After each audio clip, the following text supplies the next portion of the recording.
I will start by saying something that probably many of you know, that all competition authorities globally around the world are challenged with this digital economy questions.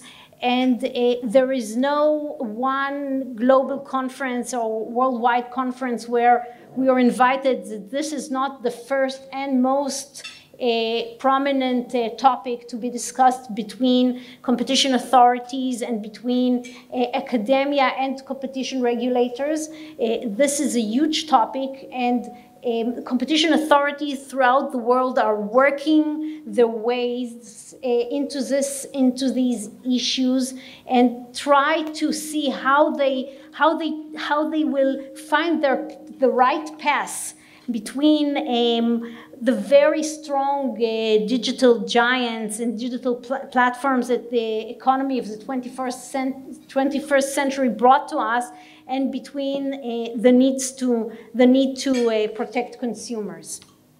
There are several reasons why the digital economy puts challenges that we didn't know before, and I will discuss these reasons in my talk today.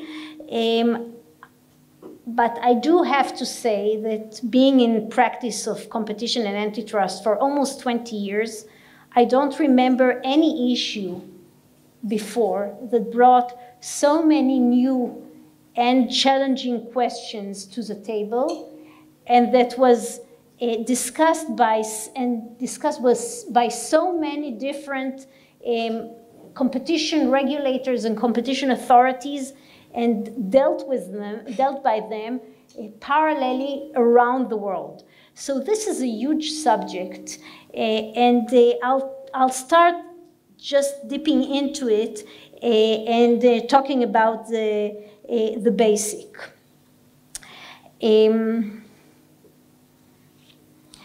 We have been investing growing amount of time in the last few months and in the last year on this topic. And when it comes to the Israeli Competition Authority, the first point that I would like to make on our attitudes to the digital economy is that our attitude is characterized by duality. And when I talk about duality, this means that we have a double challenge with digital economy. On the one hand, the Israeli Competition Authority is, of course, closely looking at the growing up of the digital giants, and we are a part of the global concern regarding their market power and their ability to influence different aspects of our life. This is a concern that we are not unfamiliar with, and as a competition authority, we are responsible to fight the war of the Israeli consumer and to protect the Israeli consumer from the market power of the big giants. So we are getting ourselves familiar with the digital giants, and we feel responsibility to protect the Israeli consumer. And to go ahead to the basic line, I'm pretty sure that the Israeli Competition Authority has the tools and has the ability to protect the Israeli consumer if needed. So if we will feel that anti-competitive tools are taking place against the Israeli consumer, we will know how to act, and we will not hesitate to do so. But this is only part of our vision towards a digital economy and how we view it. There is also another aspect to all of it, and the other aspect is that although Israel is a high-tech nation and has a lot of startups and a lot of technology, Israel is actually far behind in adopting technological means in order to introduce more competition to the market. We are not where we should be in advancing technology into Israel. So in many cases, we see the best of technology being developed here in Israel and sold all over the world, to the US, to America, to the European market, to the Far East. But here in Israel, we do not get to enjoy these technologies. And this is so for many reasons, and this is something that we need to challenge. So I'll name just a few examples from our day-to-day life. Looking at the banking and finance industry, for example, Israel has a thriving fintech sector. A lot of fintechs are growing up here in Israel, but the Israelis almost do not enjoy these fintechs at all, the Israeli consumer. We did not adopt yet. We did adopt the EMV protocol for credit cards, but we don't have it in use yet. We don't have mobile payments.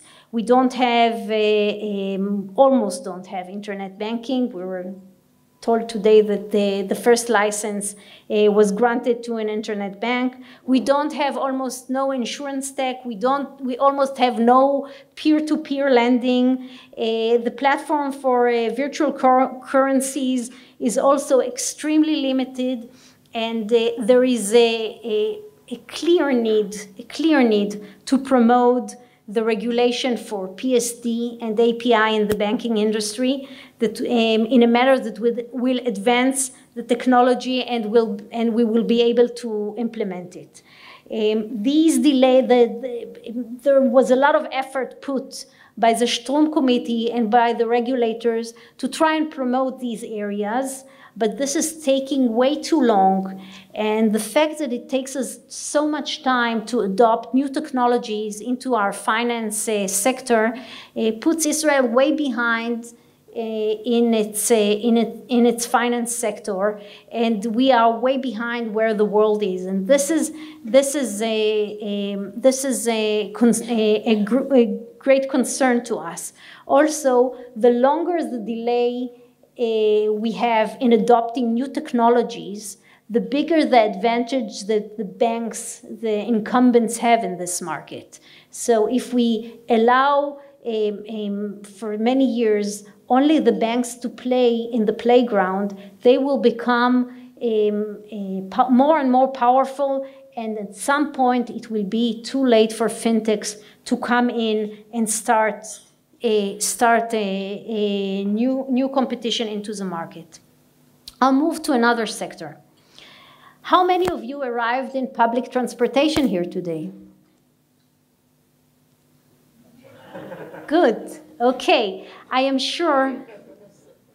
No, we have one, Sadiq in Sodom. This is very good. But I'm sure that most of you feel that the public transportation is not really a viable substitute to your transportation need.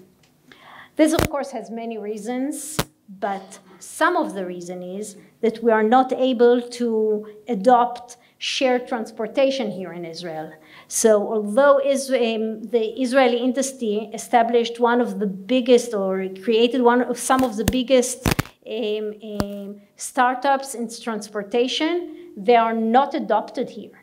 We don't have Uber, we don't have Lyft, we almost don't have carpooling, and if we have, it is under so much limitations that it's really, there are no incentive to use it. And we are blocking the technology through regulation that is totally old-fashioned, only to protect a few sectors in the industry, specifically taxi drivers. So although we are suffering every day from traffic jams, and although we know that we don't have sufficient infrastructure in roads, in railroads, in buses and trains, we still do not allow technology to come in and to allow us to use the limited infrastructure that we have in a more efficient way. And this is a shame.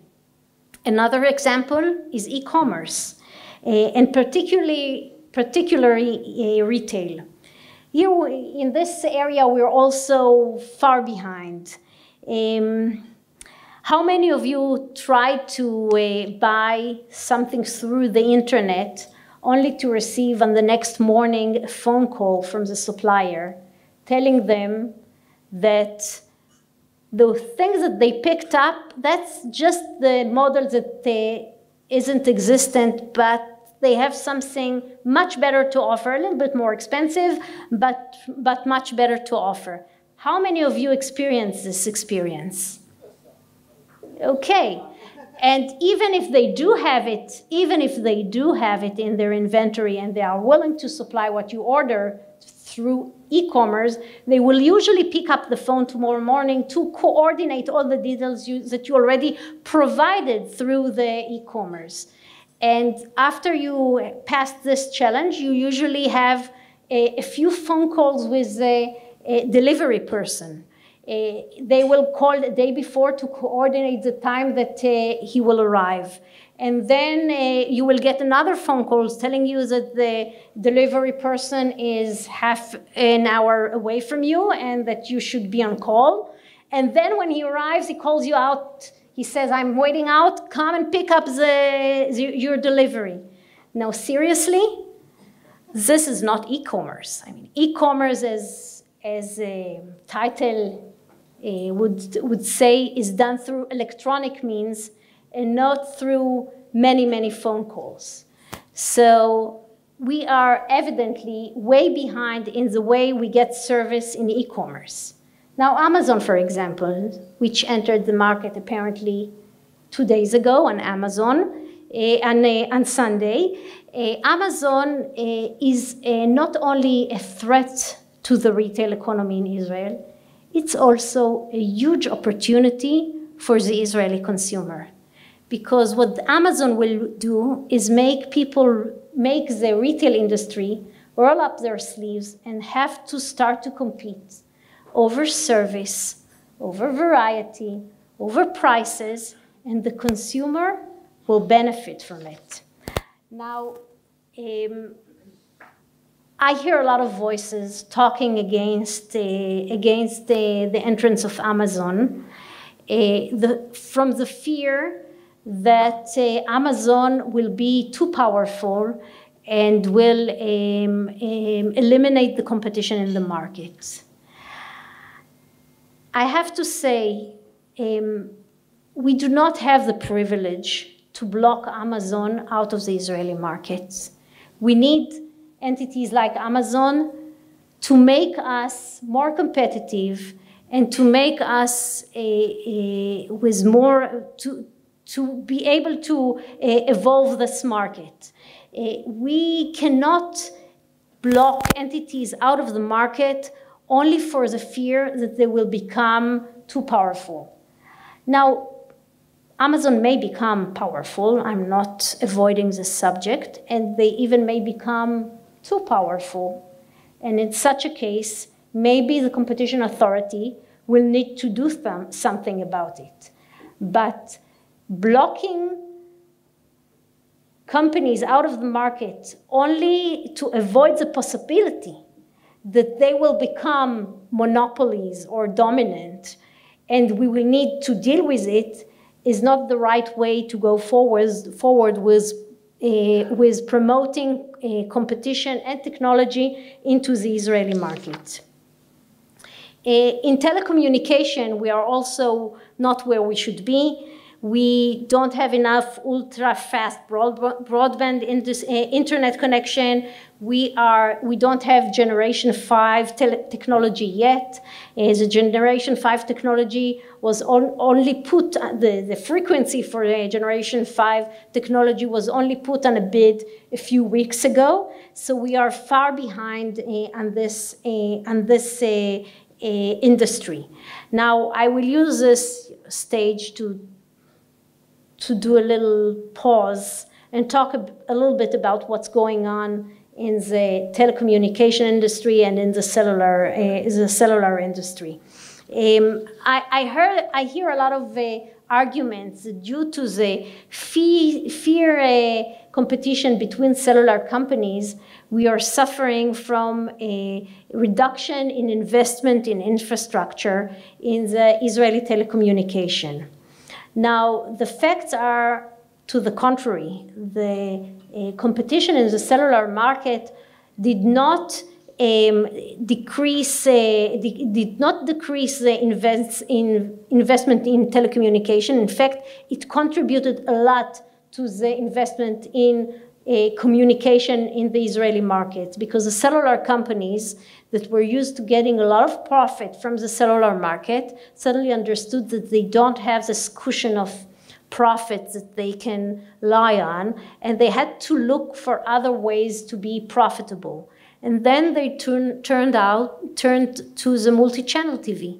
So suddenly we see much more competition in the multi-channel TV because we have new players in this playground, and there is much more multi-channel TV options for the Israeli customer. And then when they were invested in the multi-channel TV, they understood that they need their own infrastructure to be able to put the content of the TV on the internet. And they started investing in their own telecommunication infrastructure, in putting a fiber connection to houses. These are all things that came to us due to the competition in the cellular market. So the competition in the cellular market kind of send waves to other parts of the telecommunication, brings more and more competition.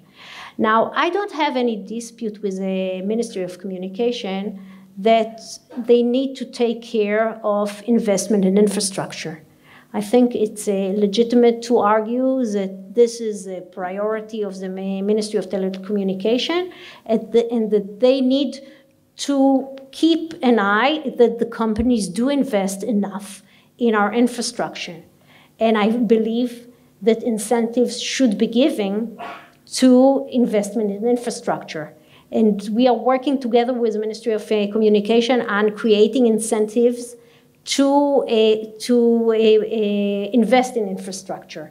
But that does not mean that we need to protect the cellular companies, and that we need to create a regime where the cellular companies will be able to enjoy a minimum price or enjoy an amount of profits, because there is no one will guarantee to us that when they have profits, they will not take it to themselves and they will invest in main infrastructure. So if we want incentives to invest in infrastructure, we have to create this incentive.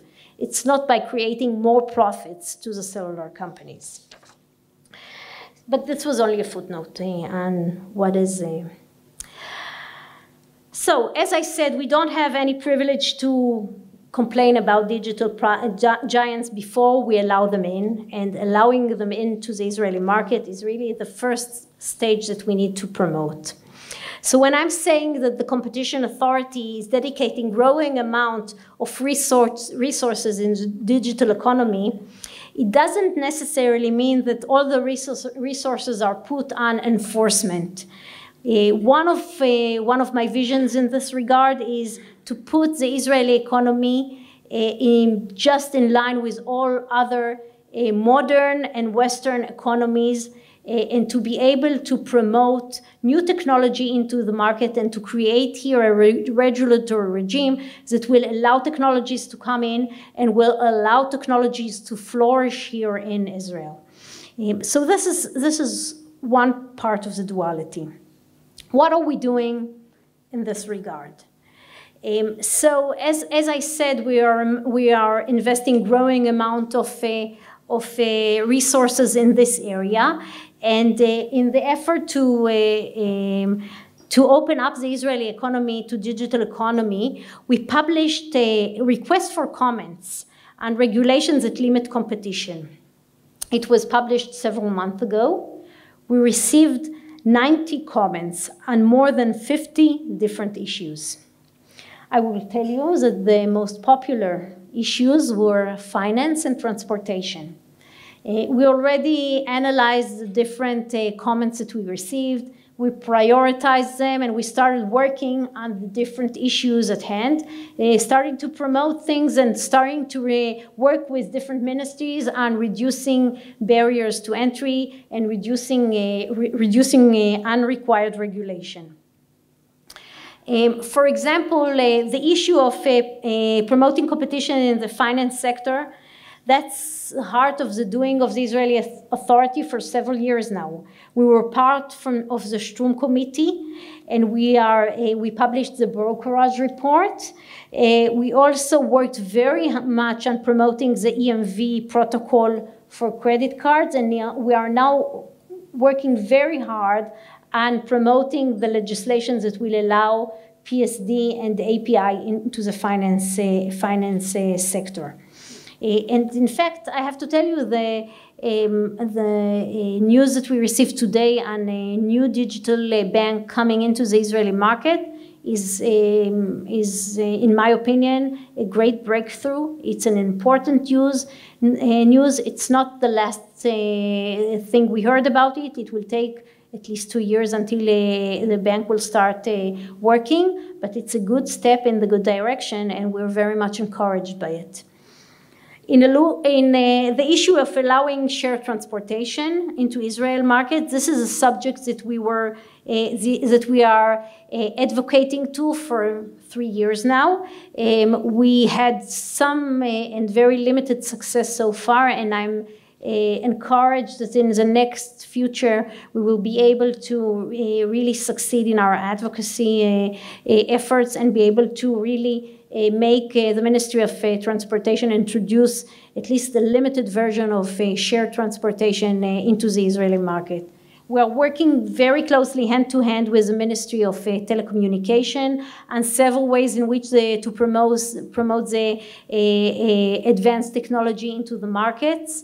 And on the same token, we are also dedicating a lot of efforts in promoting our abilities to protect the Israeli consumers from the threat of the digital giant. And this is also part of our job and part of our duty.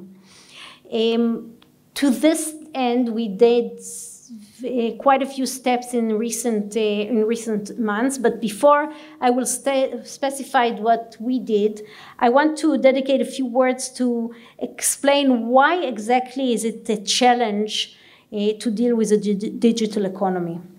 And why is the digital economy so different than other industries, and why is it so difficult to tackle? So there are a few reasons to that, and I will mention the most prominent ones. First of all, we are talking about technological world. So this is by itself a very new thing. It has a practical aspect, and the practical aspect is that it really means that we, as a competition authority, and other competition authorities as well, do not know what we're talking about. We do not understand the technology. It is very difficult for us to understand what is a technological edge in a startup that we are looking at, let alone what will be the business model in which it will become profitable. And that's a huge challenge for us competition authorities throughout the world. So for example, if the European Commission wants to impose a fine on Google due to the fact that it gives priority in searches to Google's own site, which was the issue of the first enforcement action by the European Commission against Google, it needs to understand Google's algorithm. If it doesn't understand Google's algorithm, how will it enforce the discriminations that Google does? Or at least it has to have some evidence that discrimination exists. This requires technological talent, and competition authorities are usually hire economists and lawyers. That's what we know to do. So in fact, we do see a trend now in different competition authorities that start hiring technological people in order to help them in this challenge. I was informed by the CMA that they already have 15 technological staff to help them in their different challenges with the digital economy. But that's not the only difficulty coming from the issue, from the technological front. The other one is that the digital giant are creating services and products that were not existent before they came and before they entered the market. So there was almost no advertising on the web before Google came in. When Google came in, there was almost no web search. We didn't have any social networks before. We didn't have any car sharing, or we didn't have apartment sharing. We didn't have payments through the cell phone. We didn't have all these things. They were created, or at least improved substantially, through the technology of the same companies that now we're haunting because they became too giant and a real threat to many aspects of our lives. So when you start thinking about how to limit these companies and their power, we need to take into account that they also bring to us a lot of benefit and a lot of value. And we wouldn't like to go back to the times when we didn't have web search, or where we didn't have social network, or where we couldn't order our goods through the internet. So all of you that you are currently reading your emails or getting updated on the coalition negotiation, or just looking up your Facebook friends as I speak to you, you couldn't do that 15 years ago. Now you can do it while I give my talk. So this is a huge advantage to all of us, and we wouldn't like to be deprived of it. So the fact that we are discussing technology is a first challenge that we're facing. The other challenge is that in many cases, the digital giants are platforms, and therefore they are enjoying a clear network effects. This means that the more they grow and the better and stronger they become, the better and the stronger they become. Facebook is attractive to us only because we know all our friends are in Facebook. If none of our friends were in Facebook, who would be interested in this social network that none of our friends adhere? So the more customers are entering into Facebook, it becomes a better product. It gives us more profit and more good, but it also becomes stronger and stronger. And this network effect gives us much better products. We enjoy the network a lot. We get a lot of more variety from the product if it has a network effect. But on the other hand, it becomes a bigger and bigger challenge to become a competitor to such a network. Because if I'm to wake in the morning and decide on a new social networks that I want to initiate, no one will come. And I can try very much, but no one will be interested because no one is in this social network. And so in order to be able to compete, I need a minimum mass of people that will take part of this social network. Now there are ways in which you can try and create this minimum mass. It's not something that you can, a challenge that you cannot pass, but it's becoming more and more difficult to get to this mass. And the bigger the mass is, the critical mass is, it is more costly and more hard to get to the mass and become a relevant competitor to the big networks. And the network effect is a huge challenge to us as competition authorities because it's efficient, it's good, but it's a huge competition threat. It makes the barriers to entry very, very high. This is also the case not only to Facebook, this is also the case in Amazon, this is also the case in Booking, this is also the case in Airbnb, in Uber, in PayPal. All these are networks, and they are all working on the business model of network effects. To complement this, we as customers tend to be a little lazy about all our networks and about adopting new technological alternatives. How many of you are familiar with a search that is called Ecosia? Did you hear about it? Very well. So I'm happy to hear that I'm not the only one using Ecosia instead of Google. Ecosia is a non-profit search engine which commits to planting a tree every time you complete 45 searches. And in fact, they planted already approximately 68 million trees. So they're doing well. And also, they are committed to a stricter policy on using your data than Google. And nevertheless, almost no one of you knew about Ecosia. And I encourage you to try it after my talk and try to download Ecosia, because it's effective as Google, but it has a lot of other values. So the fact that no one of us is using Ecosia, or almost none of us is using Ecosia, although it has other virtues, means that we are getting adapted to the things we know. We are not searching for new things. We are not industrious enough in looking for alternatives, so we are also to blame on what's happening. The third difficulty is that many products and services that we get from the digital giants are free of charge. They are given to us for free.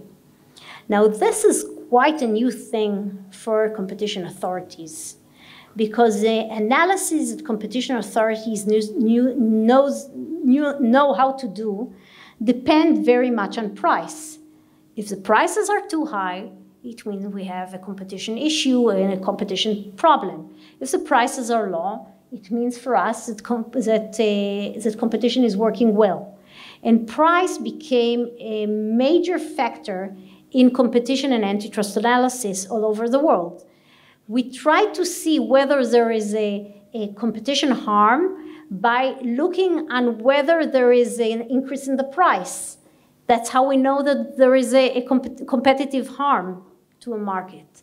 What do we do when we enter a non-price market? How do we analyze these issues? This is a huge challenge for us, and we're not used to doing it. So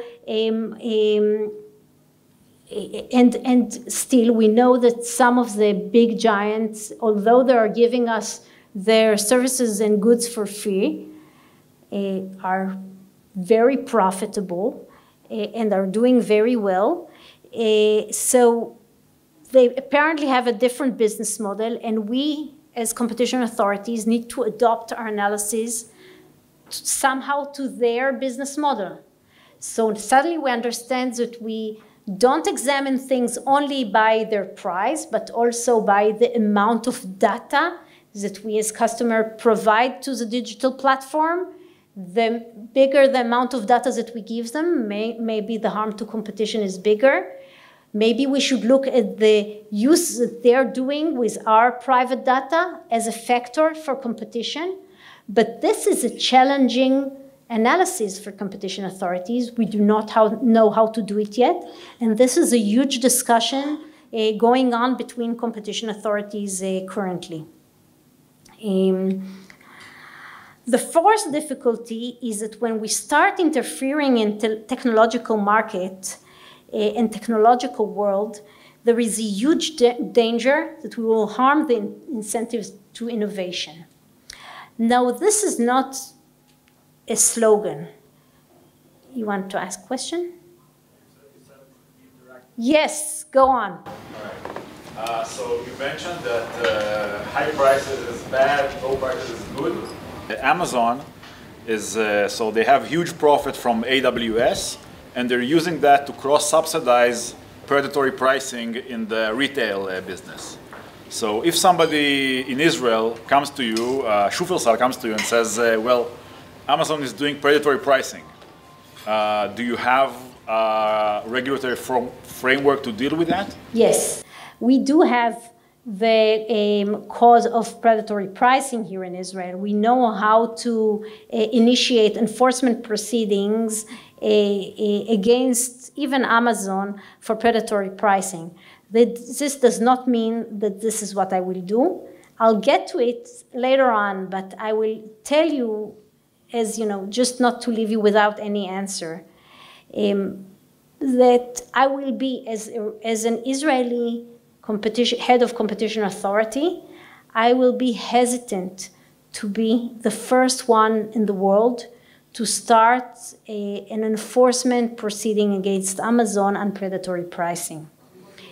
We are a small economy here, and we are not the pioneers in promoting the enforcement against digital data. We have to behave as a small economy. And therefore, I'm not saying if I will see that predatory pricing enforcement is promoted by other bigger competition authorities that can handle this more effectively than us. And I will see that this is evolving. We might certainly join, and we have the right tools to do so. But this does not mean that we will be the first ones to show the world how it's being done. Okay? I'll go back. Yes, sure. Yes. You mentioned before that Google was fined for promoting its own website. I think the European thought about it is that the Google search engine became so powerful and such an essential facility in order to use the web, the internet, that Google needs to use its search in a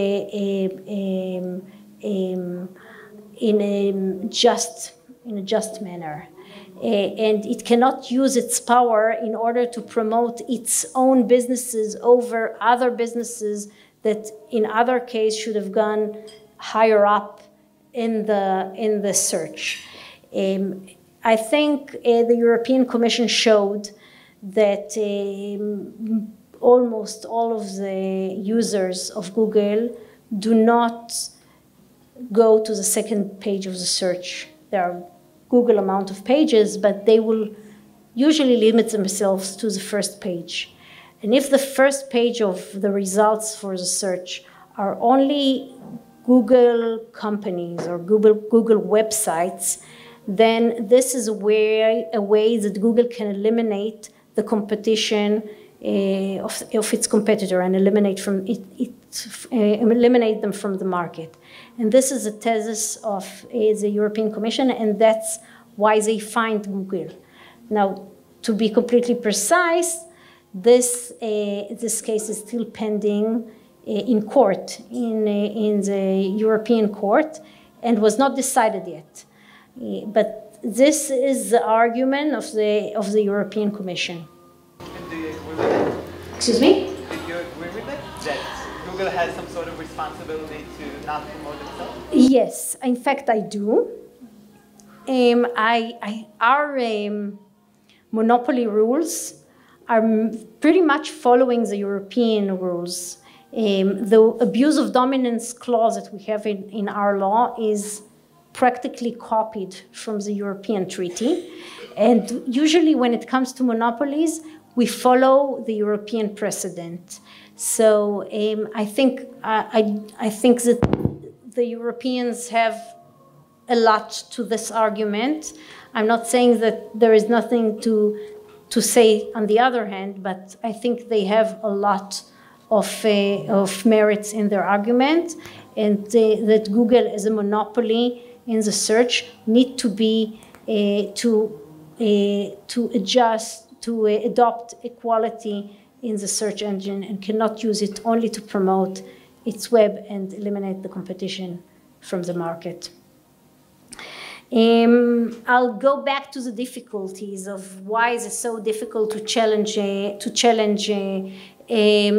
digital market. So I was talking about the incentives to innovation.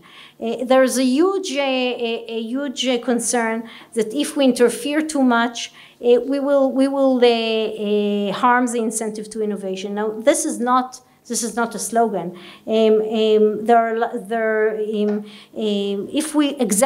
For example, if we impose on digital platforms or the duty to share their data with their competitors, obligations that we heard put on the table, surely this must influence the incentive of digital platforms in investing in such data and in trying to make their database better. So this is only an example, and there are many ways in which intervention in the market can harm it if we do not understand the market sufficiently. So so we can certainly, if we interfere more than required, we can certainly harm innovation, and that's what's called in economics false positive. On the other hand, there is also a growing concern that the competition authorities are too hesitant in trying to challenge the digital giants, and that because they are not interfering in a timely manner, it will be too late once they do so, and they will interfere in a too late grade where you cannot correct the markets anymore. And in fact, I have to tell you, the competition authorities are truly torn between these two concerns, and it is very difficult to understand what is the right path between them. The last difficulties that I will mention is the difficulty of what I call dimension. We are truly talking about giants. Just to give you some indication, both Apple and Amazon already crossed during 2018 the value of $1 trillion in value. That's a sum that, we know how to write with enough zeros, but truly we cannot grasp this value in our thought, $1 trillion. The Apple, for example, has in cash, more than $250 billion. It means that Apple currently have in the banks, in cash, almost double the Israeli budget. These are huge entities, and they have a lot of power, and they have a lot of ability in lobbying, in influencing political agenda, in influencing politicians, in influence our thoughts. And this is a huge challenge for competition authorities also. It's not an economic challenge, but it's a challenge facing competition authorities when they want to interfere in the market. Yes? I wanted to ask, so initially competition authority dealing with economic harm, but in these giants, if I can see the harmless thing that happened is like the fake news with Facebook during the US elections. I think this is the classic example for that. I don't know what other harm do we already recognize, but I wanted to ask if like the competition authority only dealing with competition harm with economic harm, because as you said, the problem here is not money. They give it for free, for example, and maybe it's with data, but I'm not sure how we can stop the data generation and the data revolution in the world. But the question is, what harm are we suffering from that we need to tackle in the matter of this economic thing? Okay. So I agree with you completely.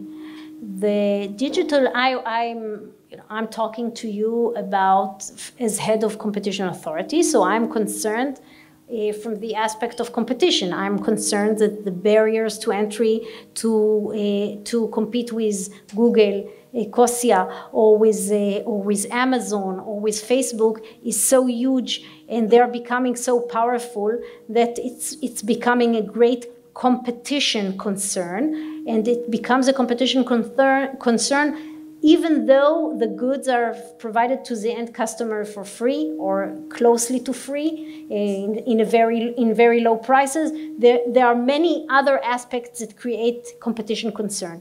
But you are absolutely right that competition is only part of the issue. And there are many other aspects that concern the digital economy and are potential harms to our society.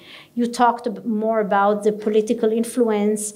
There are other aspects of freedom of speech, issues that goes with the digital economy. For sure, there are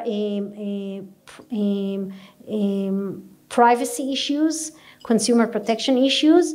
And one of the things that I understood very quickly when starting to deal with the subject is that the competition authority needs to team up with other authorities. And in fact, last month we created a new team with a consumer protection authority and with a privacy protection authority.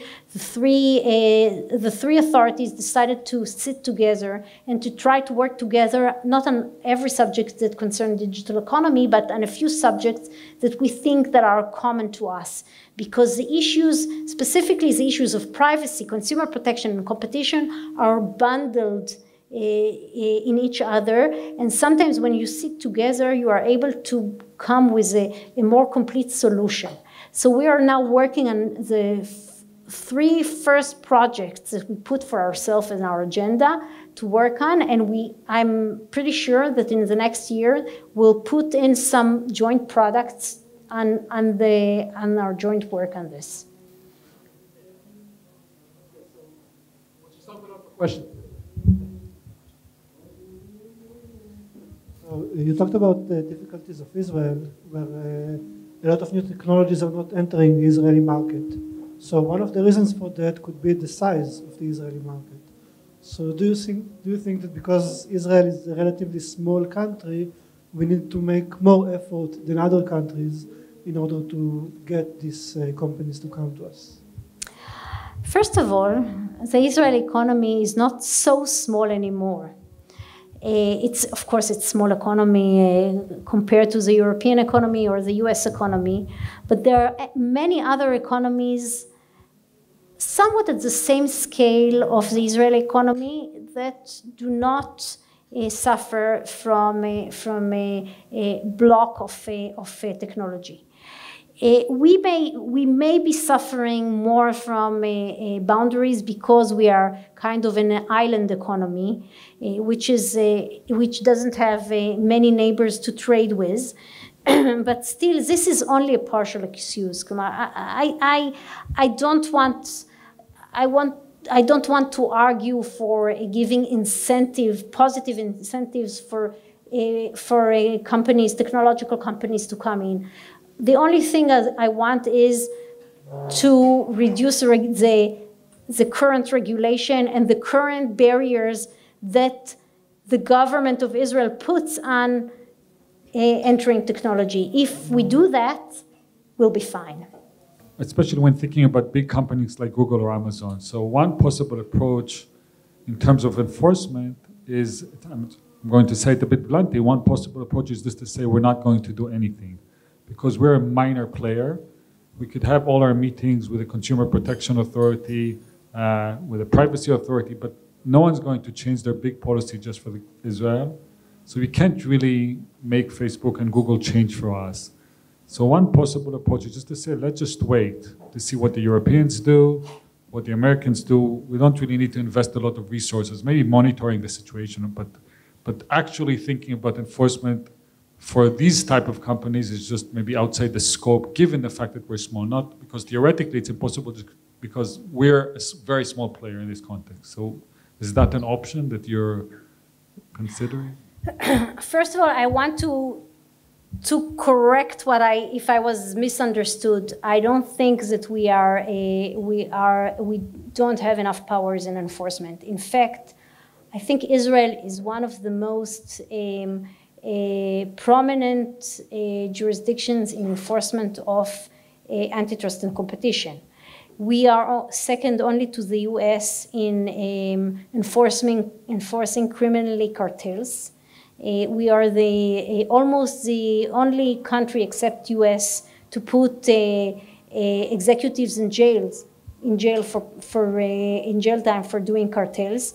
We have a lot of powers currently in the last few years in imposing administrative fines. So and we're pretty active with it. So I think we're doing very well. Yeah, no, not generally. I'm very pleased with myself. Of course, no, I'm not against you doing generally, just with respect to these large companies. But now I want to refer to your question. I don't suggest to adopt a policy of just don't do anything. Our policy will probably be to be very much on top of what's going on in the world and make sure that we are not behind the world in enforcement terms. I do not want to lead the world with new initiative of enforcement against technological companies, not because I don't think it's justified. Maybe there are a lot of other enforcement steps that can be done that will be justified, but I don't want to be the first one to do them because we are a small economy, and I'm afraid that if we put too much enforcement and barriers on the technological companies, they will withdraw from Israel. And that's a huge concern. I'm pretty sure that once they adopt a new policy because of enforcement of the European or of the US or of any other big economy, they won't mind so much doing the same in Israel. And we may have to make sure, and if needed, do a lot of enforcement in this regard to make sure that the Israeli consumer is not discriminated and not treated less well than the European consumer or the American consumer. Did this answer your question? Okay. You talked about the problem of understanding really, because these products are being given for free, if the price analysis problem, but we're not really the consumers of Facebook. We are the products. Like the consumers are the businesses. So why can't we look at the price of? I mean, there's one consumer of Facebook here, and that's Friedberg Institutes. They advertise to all of us. That's how we got here. And can't we check how much they pay now compared to how much people used to pay in order to understand if these companies have too much monopoly power? Yeah. So this brings up a huge competition issue that is called two-sided market, which is also a competition issue that is a characteristic to the digital giants. It doesn't go solely to the digital giants. If you look at a TV channel that gets its revenues from advertisements, and that's also the same model. I mean, you get the channel for free, and for that you pay by looking at the commercials. So that's kind of a two-sided market. First of all, the analysis of two-sided market is much more complicated in antitrust and competition world than a one-sided market. But you can do that. There are ways to do that. Still, even if you look at the two-sided market, you will see that the publishing or advertising in Facebook and in Google is even to the paying side, meaning the people that put their ads on the web, it's so much cheaper than other medias that it's hard to compete. So even though it's not free, it's very difficult to compare it with other medias and other channels of advertisement. We talked about much about imposing regulation, and I think less about reducing regulation. I would like to hear about your position regarding checking and examining regulation that was legislated like a decade ago in light of the growth of the digital economy. Let's take an example, the media sector. If we take, for example, the communication law, much of the regulation regarding the competition, like for cross-ownership, was legislated, I think, like 10, 20 years ago. And we see now, like hot, yes, they have, amazingly, they reduced their market share. And many of the media sector, many companies are like, can take, because we're a small market and so on. So what's your position regarding examining the current regulation? First of all, I'm for it, but I will elaborate a little more.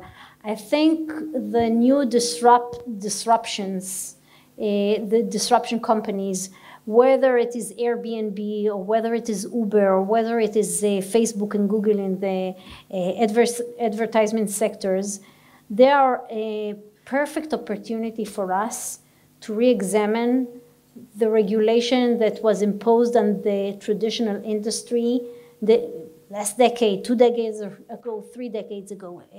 I believe that there is too much regulation on taxi drivers, and that it will be not fair to allow Uber or Lyft or any other car sharing company to enter the market without at least looking into what regulation on the taxi driver is not needed anymore. I think it's a little bit not fair to allow Airbnb to go into the market and not look into what regulation we put on our hotels, which is not required anymore.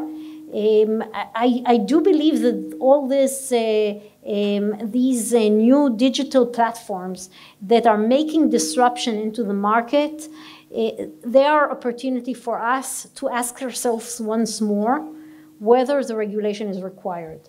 Now, some of it will remain because it's there to keep other public interests that are, in my opinion, legitimate. But some of the regulation should just go off. You referred to the possible technological innovations that we could bring in, and you referred to them all as giants. And I just wonder if you feel like they should be addressed differently based on their impact on the Israeli market. So, for example, Uber and Lyft are clearly giants, but their effect in Israel would be weakening the effect of the current monopoly, which is the taxi drivers. They would be here to weaken the current monopoly, and the same for opening up the cellular companies. We introduced new players, and therefore Hot and Yes, Cellcom, for example, came out with Cellcom TV, and they also challenged Hot and Yes, and the effect was decreasing the monopolies. Whereas at Amazon, alternatively, there's not currently a monopoly in the retail market, in the online retail market. They would be creating a monopoly, and because the Israeli retail market is also based on a lot of smaller stores and not so much the giants, if you think they should be treated differently because they would be creating a monopoly and not taking away from one. Yeah, so just, I heard your question, and I just remembered reading the newspaper last night and this morning. There were huge articles in Amazon because it entered the market 2 days ago, and the newspapers were really complaining that Amazon didn't bring any reduction in prices. And I'm reading the paper, I said, they arrived Sunday morning, I'm reading the paper Monday evening, and the journalists are already crying that there is no competition. So you're absolutely right. It takes time until a new entrant becomes a dominant company in the local market and becomes and creates market power to itself. And I do not suggest that we start enforcing the antitrust law on them or the competition law on them before they are powerful. I only assume that they have the ability to become powerful and with market power in a substantially short time, because they have such a huge network, they are experienced, and they can become in a relatively short time monopolies in Israel. So I was looking forward at my talk about them as giants. But of course, as I also said, I stood over a few podiums and said that I would like to have Amazon in the market. I think it will promote competition. I think it will bring a lot of benefit to the customers. And I think we should have Amazon here. I'm really all for their entrance into the Israeli market. When they become, not when they become powerful, when they will abuse their power against competition, then that's the time when we will start to act. I wanted to ask, you were talking about investment in capital and infrastructure. You were also talking about the gap that is effectively occurring because of these giants and other giants that were not mentioned here that have the ability to actually own a lot of capital and move it very quickly. And it's getting very, very hard to enter these markets as competitors. But on the other hand, we see a lot of criticism about the way that Israel is handling its incentives, which means that it is deciding they're basically not very equal incentives, and therefore they're creating even bigger gaps over time.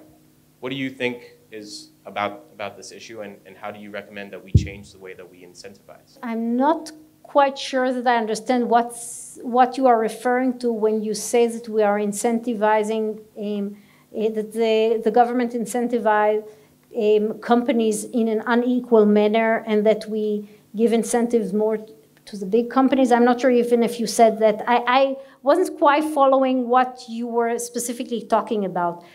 To my impression, the government is trying to incentive the local startup community. It's making a lot of effort in this direction. I think it has a lot of good reasons to do so, but I don't think that they give any specific incentives to the big platforms as much as I'm familiar with. I also saw yesterday the article about Amazon, and I saw one of the people that they interviewed. I saw that he said that there is some mall owner that want to prevent competition and kind of afraid the seller to sell a bit more cheaper in Amazon. So, do you have intention to interfere with that kind of situation?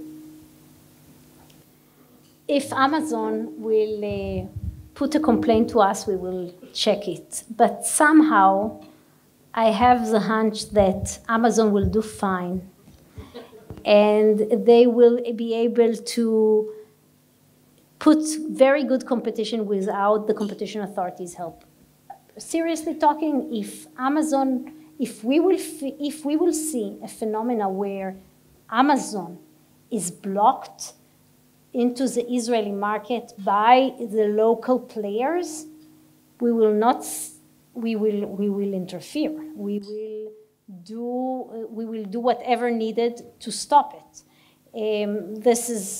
But I do not believe this will be the case, even though it was written in the daily newspaper. And I do believe that Amazon is extremely efficient and powerful in introducing new competition to the markets. I think Israel is not the first market that they're entering.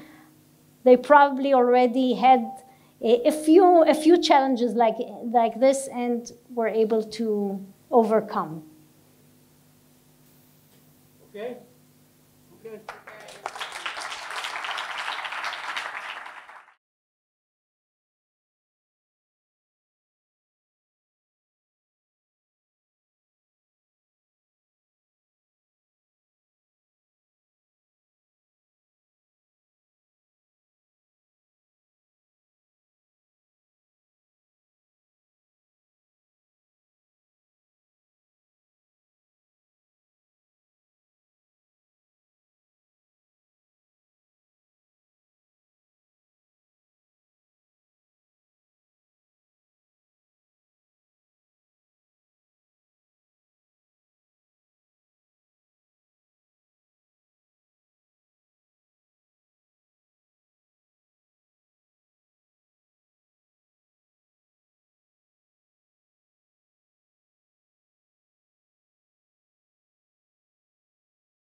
By the way, you can stick around as long as you want. You can have dessert. I'm not sure when the buses go or